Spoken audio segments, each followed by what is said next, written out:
Sejam muito bem-vindos ao Doxa e Episteme.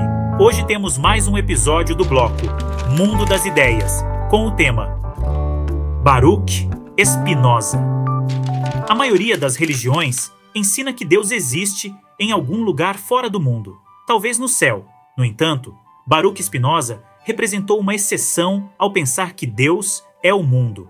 Em sua defesa desse argumento, ele discutiu sobre Deus ou natureza, sugerindo que ambas as palavras se referem à mesma entidade.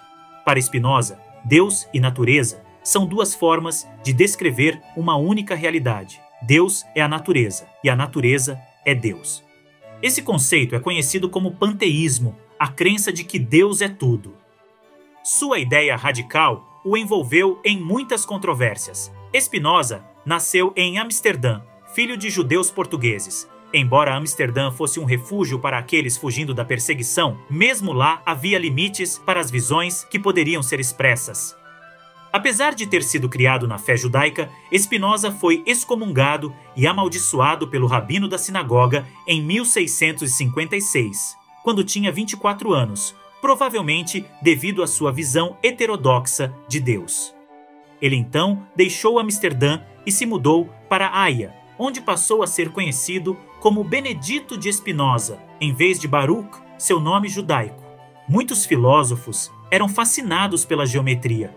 As demonstrações famosas de várias hipóteses geométricas por Euclides, o antigo filósofo grego, partiam de alguns axiomas simples para chegar a conclusões surpreendentes, como a soma dos ângulos internos de um triângulo ser igual a dois ângulos retos.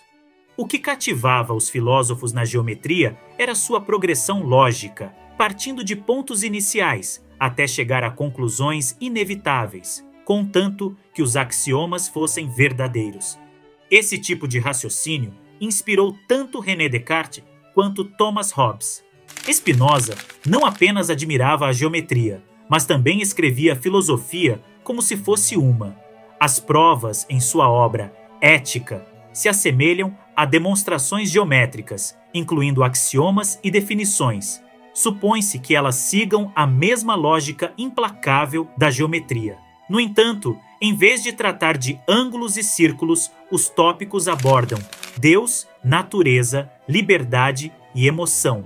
Spinoza acreditava que era possível pensar nesses assuntos de maneira racional, assim como analisamos formas geométricas. Ele até concluía sessões com quod, quod erat demonstrandum, uma expressão latina que significa como queríamos demonstrar, comumente encontrada em livros de geometria. Spinoza acreditava que tanto o mundo quanto nosso lugar nele tinham uma estrutura lógica subjacente que poderia ser revelada pela razão. Nada era acidental. Tudo tinha um propósito e um princípio. Tudo se encaixava em um sistema abrangente, e a melhor maneira de entender isso era através do pensamento racional. Essa abordagem filosófica, que enfatiza a razão em detrimento do experimento e da observação, é comumente chamada de racionalismo.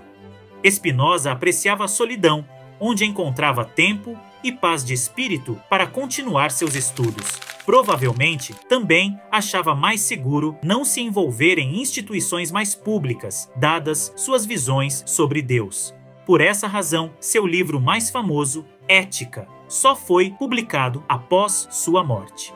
Embora tenha sido reconhecido como um pensador extremamente original em vida, recusou a oferta para ocupar uma cátedra na Universidade de Heidelberg. No entanto, ele gostava de discutir suas ideias com alguns pensadores que o visitavam, como o filósofo e matemático Gottfried Leibniz.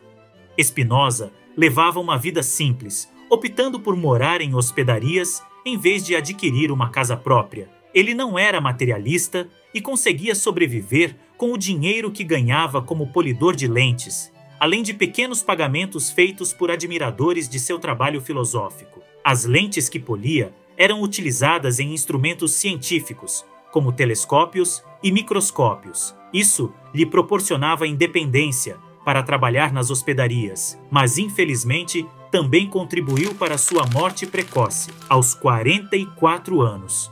devido a uma infecção pulmonar causada pelo fino pó de vidro proveniente das lentes que prejudicou seus pulmões.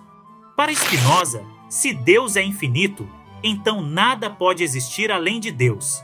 Se encontrarmos algo no universo que não seja Deus, isso significaria que Deus não é infinito, pois poderia ter sido esse algo, assim como todas as outras coisas. Todos nós somos partes de Deus, assim como as pedras, formigas, folhas de grama e janelas. Tudo, absolutamente tudo, está integrado em um todo incrivelmente complexo, mas, em última instância, tudo o que existe é parte de uma única entidade, Deus. Enquanto os religiosos tradicionais pregavam que Deus amava a humanidade e respondia a orações pessoais, Spinoza tinha uma visão diferente. Ele rejeitava o antropomorfismo, que é atribuir qualidades humanas a Deus, como compaixão. O Deus de Spinoza era impessoal e não se importava com nada nem ninguém. Segundo ele, podemos e devemos amar a Deus, mas não devemos esperar ser amados de volta. Assim como um amante da natureza não espera que ela o ame de volta. Muitos consideraram Spinoza um ateu devido à sua concepção de Deus como indiferente à humanidade, o que ia contra as crenças religiosas convencionais. No entanto, Spinoza via seu amor por Deus como intelectual, baseado em um entendimento profundo obtido pela razão, muito além das estruturas da religião tradicional. Nesse sentido, a sinagoga que o excomungou provavelmente estava correta em suas ações. As ideias de Spinoza sobre o livre-arbítrio eram altamente controversas, pois ele era um determinista. Para ele, toda ação humana era o resultado de causas anteriores. Assim como uma pedra lançada para cima não tem controle sobre sua trajetória, sendo impulsionada pela força do arremesso e pela gravidade, não por vontade própria.